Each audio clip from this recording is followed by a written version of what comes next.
भारत पाकिस्तान यांचं युद्ध आता सध्या चालू आहे, ह्याला युद्धच म्हणावं लागेल। आणि अशामध्ये जम्मूच्या हवाई हद्दीमध्ये पाकिस्ताननं आपले काही ड्रोन पाठवले होते।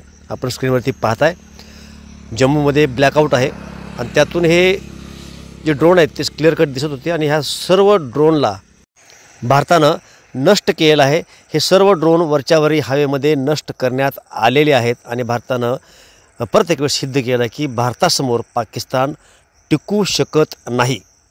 आपण या 2-3 दिवसांमध्ये पाहतोय की भारतानं जे हल्ले केले ते पाकिस्ताननं रोखू शकलं नाही, परंतु पाकिस्ताननं जे हल्ले आतापर्यंत भारतावरती केले त्या 2-3 दिवसांमध्ये त्या प्रत्येक हल्ल्याला भारतानं प्रत्युत्तर दिलं आहे आणि वरच्यावरी हवेमध्येच त्यांचं हे आक्रमण त्यांनी नष्ट केलं आहे। हे जे आपण ड्रोन पाहताय हे ड्रोन पूर्णपणे नष्ट झाले आहेत।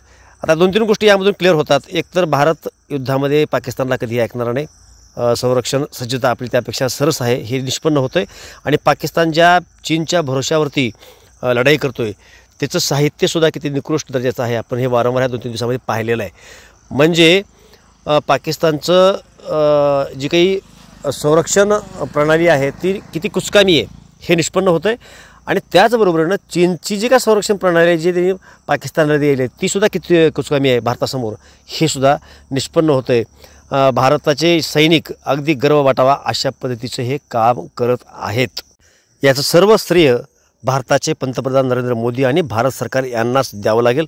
सद्य परिस्थितीमध्ये हे सर्व जे काही घडते सीमेवरती आणि पाकिस्तान बाबतीमध्ये ह्या सर्व गोष्टींचा भारतीयांना सार्थ अभिमान आहे आणि अशाच पद्धतीने आता किती दिवस चालणार आहे माहीत नाही। आपण याच्या सर्व अपडेट्स वेळेमध्ये आपल्यापर्यंत पोहोचू आणि ब्लॅकआउटचा किती मोठा फायदा आहे आपण समोर पाहताय। पूर्ण जम्मूमध्ये ब्लॅकआउट होतं म्हणजे पूर्णपणे लाईटी बंद होत्या आणि त्या अंधारामध्ये हे अशा पद्धतीनं ड्रोन वरी दिसले।